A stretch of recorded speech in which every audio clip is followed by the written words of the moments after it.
माता की। क्यों भाई, क्या हो गया है अलवर वालों की आवाज को? ये भूपेंद्र यादव को जिताकर भेजना है या नहीं भेजना है? 400 पार करनी है या नहीं करनी है? मोदी जी को तीसरी बार प्रधानमंत्री बनाना है या नहीं बनाना है? तो भले आदमी ऐसी आवाज नहीं चलती। मेरे साथ दोनों हाथ उठाइए, उठाइए दोनों हाथ, विजय के संकल्प की मुट्ठी बींचिए और प्रचंड आवाज से बोलिए, भारत माता की, भारत माता की, जय श्री राम, जय जय श्री राम। मंच पर उपस्थित हमारे लोकप्रिय प्रत्याशी श्रीमान भूपेंद्र यादव जी, राजस्थान के सह प्रभारी और मेरे मित्र श्री प्रवेश वर्मा जी, महंत बाबा बालकनाथ जी, श्री सुरेश रावत जी, श्री संजय शर्मा जी, डॉक्टर जसवंत यादव जी, श्री लक्ष्मीकांत भारद्वाज जी, श्री संजय नरूका जी, रोशन सैनी जी, उम्मेद भाया जी, श्री अशोक गुप्ता जी, डॉक्टर करण सिंह यादव जी और आज अलवर की इस सभा में आए हुए प्यारे भाइयों, बहनों, माताओं और मेरे जिगर के टुकड़े जैसे युवा मित्रों, आप सभी को नमस्कार। भाइयों और बहनों, जब मैं यहां आया हूं तब सबसे पहले भगवान भर्तृहरि जी को नमन कर कर मेरी बात की शुरुआत करना चाहता हूं। बाबा नीलकंठ महादेव और नीलकंठ महादेव में विराजे हुए सभी देवी देवताओं को भी प्रणाम कर कर मेरी बात की शुरुआत करना चाहता हूं। बाबा मोहनदास जी, श्री शीतलदास जी, संत दास जी और महाराज खेतानाथ जी को भी प्रणाम कर कर मेरी बात की शुरुआत करना चाहता हूं। मित्रों, आज मैं यहां आया हूं तब कुछ ही दिनों के बाद चुनाव होने वाला है और ये वीर भूमि है। यहां के हर एक घर से वीर माताओं ने अपना बेटा देश की रक्षा करने के लिए भेजा है और यही के सपूतों ने देश को सुरक्षित करने के लिए भेजा है। भाइयों और बहनों, आज मैं इस वीर भूमि के महान योद्धा शिषपाल सिंह जी को भी प्रणाम कर कर मेरी बात की शुरुआत करना चाहता हूं। ये जो वीर भूमि है, इसके जवानों को और वीर माताओं को, वीरांगनाओं को मैं कहने आया हूं, 40-40 साल से कांग्रेस पार्टी ने 1 रैंक 1 पेंशन का वादा किया था इंदिरा जी के जमाने से, मगर उसको पूरा नहीं किया था।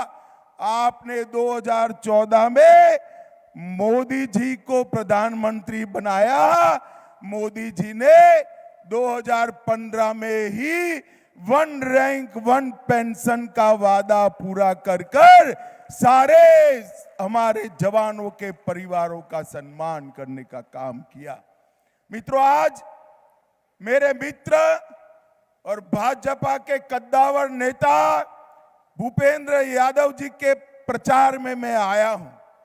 भूपेंद्र जी, इन्होंने मेरे साथ संगठन में भी काम किया है और सरकार में भी, मोदी जी की कैबिनेट में हम दोनों हैं। यहां बहुत सारी माताएं घर में एक मटकी लेकर लेने जाते हैं तो बरोबर उस पर टकोरा लगाकर देखते हैं पक्की है या कच्ची, देखते हैं या नहीं देखते हैं भाई? जरा बोलो तो, देखते हैं या नहीं देखते हैं? तो 150-200 रुपयों की मटकी को टकोरा लगाते हैं। लोकसभा में प्रत्याशी भेजना है, टकोरा लगाकर भेजना। भाई और बहनों, ये मटकी को, ये भूपेंद्र जी को, ये प्रत्याशी को टकोरा लगाने की जरूरत नहीं है। मैं आपको गारंटी देने आया हूं, एक क्षेत्र को भूपेंद्र यादव सबसे विकसित क्षेत्र बनाएंगे। भाई और बहनों, मैंने उनको जब वो नामांकन भर रहे थे, शुभकामना के लिए फोन किया। बड़ा पक्का व्यापारी है, वैसे तो यादव है मगर बनियों से भी पक्का है। उसने मुझे कहा, भाई साहब शुभकामना से नहीं चलेगा, खैरथल का विकास होगा तभी मैं नामांकन कर कर जीत कर आऊंगा। अब चुनने से पहले ही अपने मत क्षेत्र की चिंता करे, ऐसे लोगों को बहुत बड़े बहुमत से चुनकर भेजिए। इस क्षेत्र को हरा भरा करने में इनकी बड़ी भूमिका रहने वाली है। भाई और बहनों, ये चुनाव है मोदी जी को तीसरी बार प्रधानमंत्री बनाने का। मोदी जी को तीसरी बार प्रधानमंत्री बनाना है जब मैं कहता हूं, तब वैसे ही नहीं कहता हूं। 10 साल में मोदी जी ने असंभव दिखते हुए कई सारे काम किए हैं। 10 साल का मोदी जी के पास रिकॉर्ड है और 25 साल का मोदी जी के पास प्लानिंग है, इसलिए मोदी जी को चुनना है। भाई और बहनों, मुझे बताओ, मुझे एक बार आप लोग जोर से बताना, अयोध्या में राम मंदिर बनना चाहिए था या नहीं बनना चाहिए था? जोर से बोलो, बनना चाहिए था या नहीं बनना चाहिए था? 70 साल तक ये कांग्रेस पार्टी राम मंदिर को लटकाती रही, भटकाती रही, अटकाती रही, राम मंदिर नहीं बना। आपने मोदी जी को दूसरी बार प्रधानमंत्री बनाया, 19 से 24 में केस भी जीता, भूमि पूजन भी किया और प्राण प्रतिष्ठा करने का काम भी समाप्त कर दिया। और इस 17 तारीख को 525 साल के बाद पहली बार रामलल्ला अपना बर्थडे, रामनवमी, ये भव्य मंदिर में मनाएंगे। मित्रों, हम सब के लिए गौरव का विषय है। कांग्रेस पार्टी ने राम मंदिर तो नहीं बनाया, परंतु जब भूमि पूजन होता था, हमने निमंत्रण भेजा, राम जन्मभूमि न्यास ने निमंत्रण भेजा, तो उन्होंने जाने का भी पसंद नहीं किया। एक कांग्रेस पार्टी हमारे गौरव केंद्रों का रक्षा नहीं कर सकती। भाई और बहनों, मोदी जी ने सिर्फ राम जन्मभूमि नहीं, बाबा विश्वनाथ का कॉरिडोर बनाया, महाकाल कॉरिडोर बनाया, सोमनाथ का मंदिर सोने का बन रहा है, केदार धाम, बद्री धाम को नए सिरे से बनाने का काम मोदी जी ने किया। मोदी जी ने हमारे सभी मान बिंदुओं को ये 10 साल के अंदर पुनर्जीवित करने का काम किया है।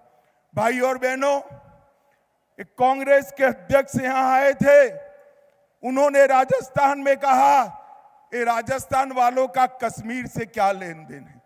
मैं आज पूछने आया हूं अलवर में, कश्मीर हमारा है या नहीं है? जरा जोर से बोलो, खड़गे जी को सुनाई पड़े ऐसे, कश्मीर हमारा है या नहीं है? धारा 370 हटनी चाहिए थी या नहीं हटनी चाहिए थी? एक कांग्रेस पार्टी इतने सालों से वोट बैंक की लालच में धारा 370 को संभाल कर बैठी थी। मोदी जी ने 5 अगस्त 2019 को एक ही झटके में धारा 370 को समाप्त कर कश्मीर में तिरंगा फहराने का काम किया।